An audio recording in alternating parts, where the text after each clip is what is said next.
Our next speaker is Anjali Mazumder, Theme Lead AI Justice and Human Rights at the Alan Turing Institute.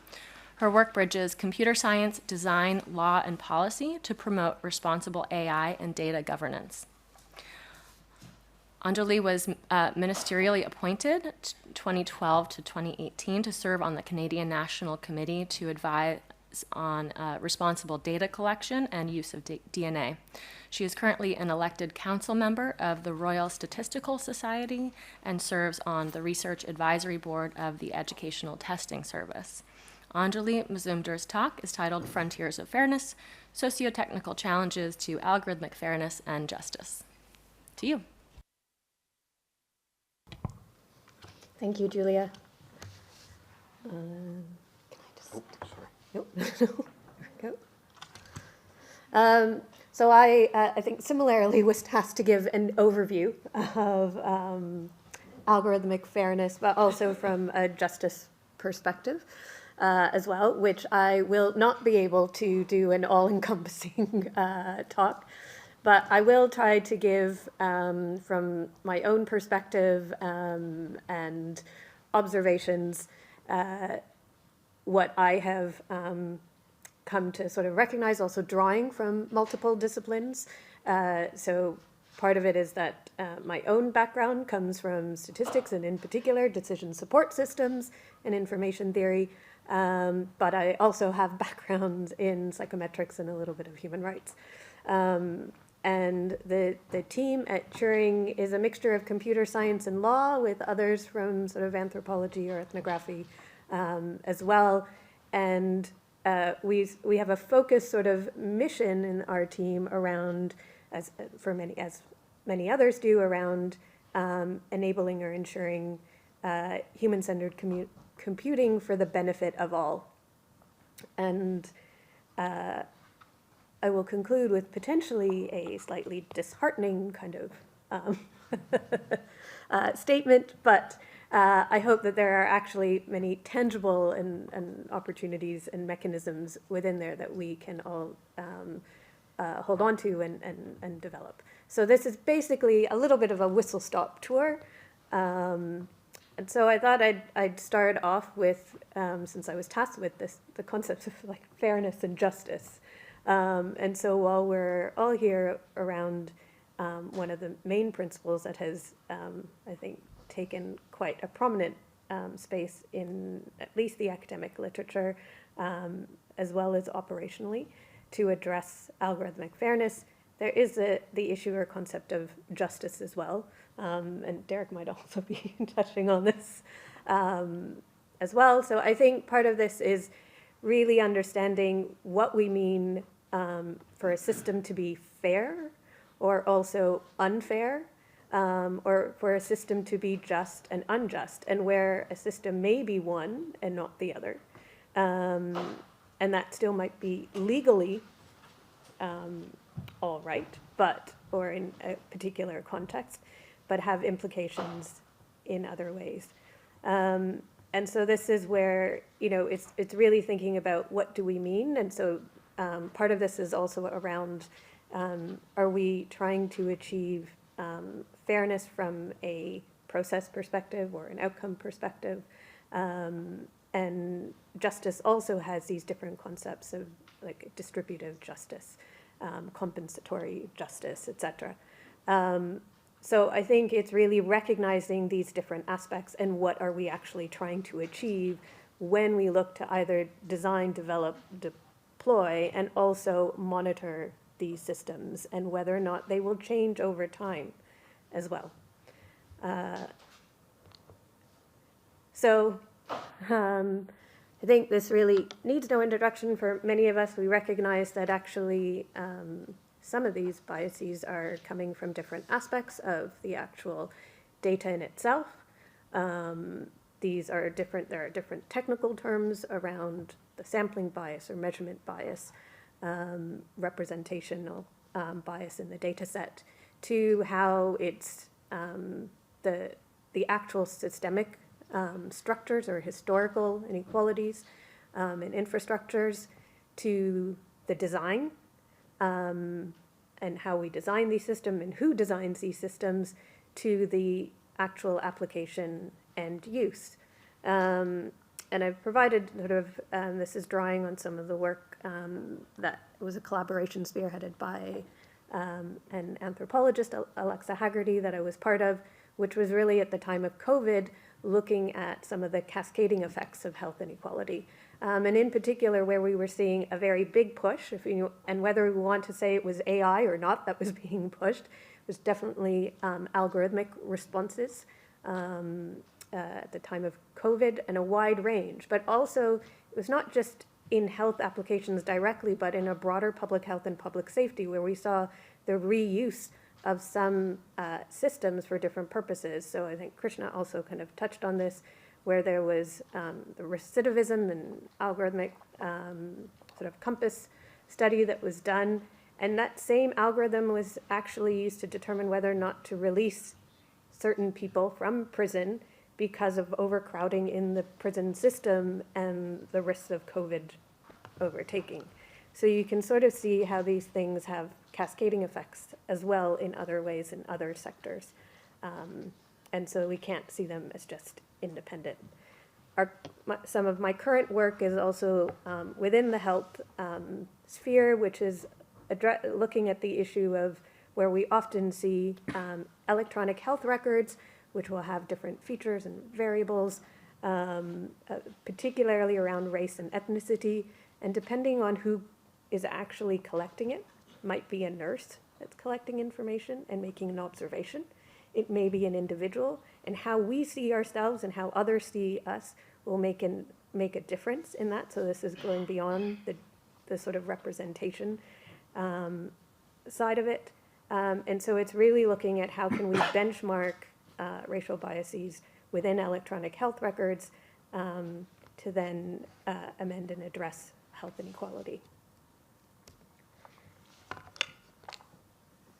So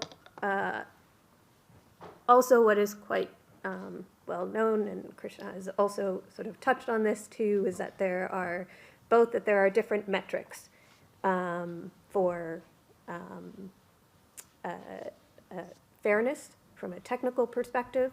And so what we have found is that while there are these multiple metrics, there is often an issue that you cannot achieve all of the same fairness metrics. And so the decision becomes, what are you trying to achieve? Is it an individual fairness? Is it a group fairness? And even those are counterfactual fairness. Whatever these fairness objectives are, it is recognizing that it will have some other impact. And so it's recognizing, again, what is it that you're trying to achieve? And if we were sort of the previous example with, say, credit loans or anything else, is like, or facial recognition technology, even if you achieved a certain fairness, if you use that same tool or somewhere else, so you take the same facial recognition technology and you put it, say, within schools versus in a public area, they will have different impacts as well. So it's recognizing it's the context, so it's not just the model in itself, but it's the context in which the model may be deployed at the tool. In the same way, and again, Krishna kind of touched on this as well, is that we also have seen that there has been an association with fairness, but also with concepts of transparency and explainability. There's been research that has also shown where practitioners have sometimes used those terms as a way to address fairness, right? Just to use transparency or explainability, that a system might be fair because it's explainable, or a system is fair because it's transparent, rather than addressing some of the fairness metrics directly addressing. In the same way, we also need to recognize that in some jurisdictions, collecting some of the data that is around sensitive, protected characteristics actually may not be legal. So some of the approaches towards bias mitigation may not have that data available. There have been approaches that have been proposed to try and address that as well, but it is recognizing those aspects. it's also recognizing that even if that data isn't collected, sometimes proxies are used, and those proxies are just as harmful. So it could be a zip code or postal code or PIN code, whatever for terminology you use, which could be used as a proxy around race. So it's understanding and recognizing some of those different trade-offs, but also tensions that we have in working with. Ultimately, fairness is a question about who, and it's a fairness to whom. It's a fairness, a question also about who's designing it, who is building it, who are you building it with. But ultimately, it's a who question.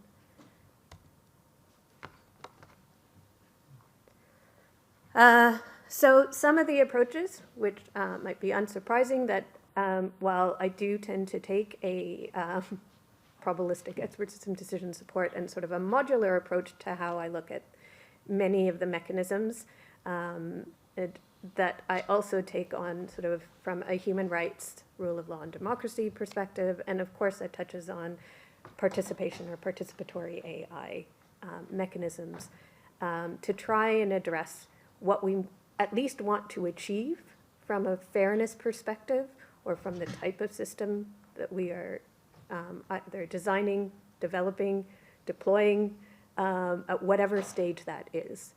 And so I think it's also recognizing that not just human rights law, where many of us try to look towards aligning with it, is that even data protection laws also have a fairness principle, and recognizing what that means and how that relates in this context.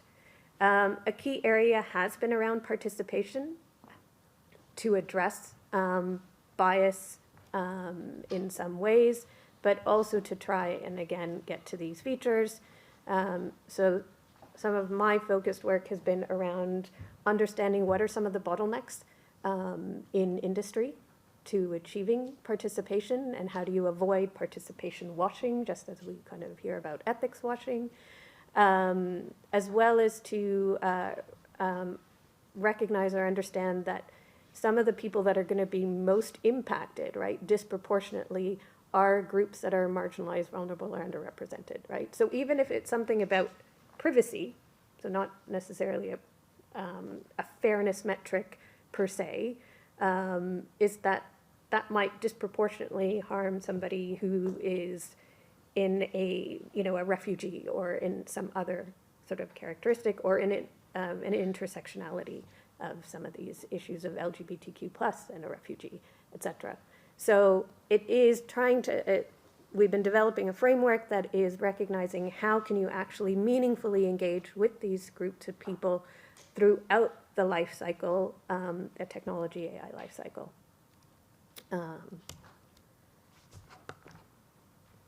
So the other aspect really is around what I refer to as some of the global dynamics, which is, yes, we sort of encourage, and there are a lot of standards towards global and gold standards, but there is very much a need to often act locally to recognize that models that are often built in the global north don't translate well in the global south or other local communities.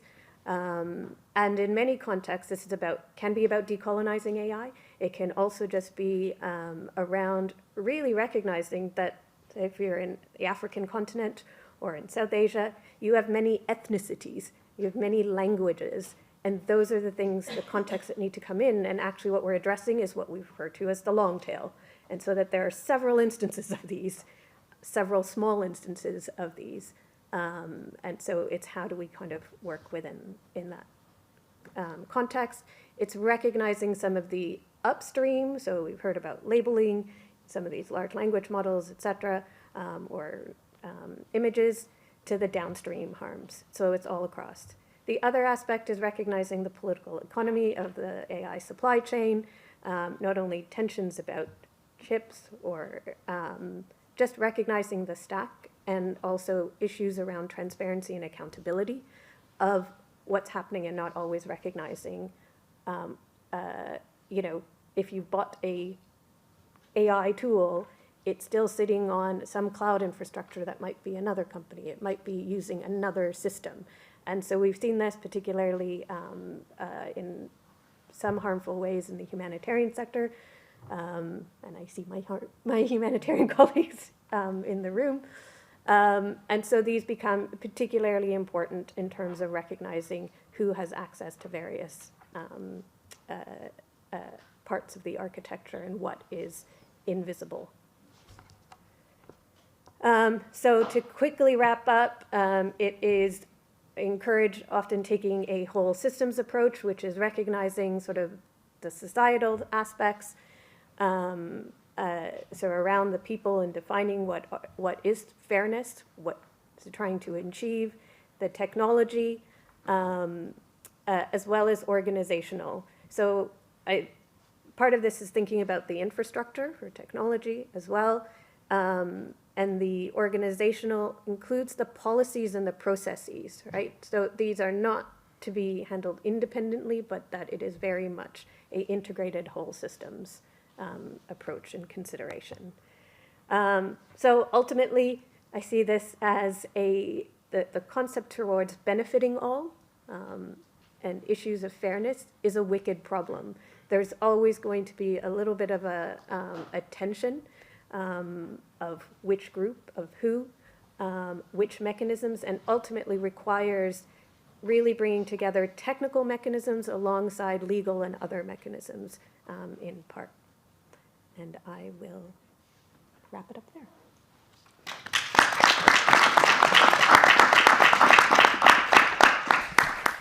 Thank you. All right, let's take the question here. Okay, thanks so much for that talk. And I definitely agree. Perhaps maybe to push a little bit further, and since you both bring up roles and to talk about fairness as justice, I guess, what's going through my head hearing some of these talks is just thinking about the fundamental power dynamics that are embedded within these technologies. And I think sometimes it can get distracting to think about fairness from these technical perspective, which obviously is important, but who's building the technologies, whose priorities are built into the technologies tells you a lot about, the power dynamics that are laden within them. We've done some research on linguistic bias and foundation models, for example, for different English language varieties, and unsurprisingly, they work best for quote-unquote standard American English. They have higher performance. They have more stereotyping, condescending content for other types of English language varieties globally. And it's kind of seen as this sort of default, right? But there's a power in that default. And so I suppose, following the Rawls justice train of thought, I think that we really need totally new ways of designing and managing these technologies to really grapple with some of these different aspects. And I really appreciate the participatory AI bringing that up. And I suppose my question comes to, I think we really run the risk of participatory washing without recognizing these underlying power dynamics that are laden within all these different technologies. And so how do we grapple with that and thinking about the incentives and truly perhaps thinking about different ownership structures and management structures so we can address this from a more sustainable justice perspective? So really important. So I agree. There's still obviously a risk, even with participation of the participation washing, et cetera. With people and organizations and groups that I work with are really trying to see how we can empower individuals and communities. So some of this is also recognizing, so working in sort of the African continent is actually, it's not just about developing a model for healthcare or justice there, but it's actually working with machine learners there who can actually develop the system, because they do have the talent, they do have the skills, they do have the some of the resources, and they find other innovative ways of doing it while engaging with individuals and understanding the context. I think in some of the other humanitarian contexts that we're also working in, it is this challenge of bringing together sort of the different sectors and trying to detangle, but this is where I think, and couldn't really get into sort of the whole supply chain sort of aspects, but what are the, incentives, the determinations that will decide that actually a humanitarian organization will choose company X to develop a model or system that will then get deployed. It's looking at those terms and conditions. What is that going to mean for the organization, for the individuals, whether it be refugees or other marginalized communities that it's serving, as well as the relationship with the state. And I think there's no sort of clear, I think, this is what the process is, but it's actually detangling and understanding what's at play. And I think there are efforts to try and push back on some of those power dynamics, not just in the humanitarian context, but in other areas as well. So I don't know that I really said, but to recognize that, there are, again, some mechanisms that people are trying to use, and both in terms of if it's the data in itself, the data sharing, to who's going to actually develop and monitor these systems and who's accountable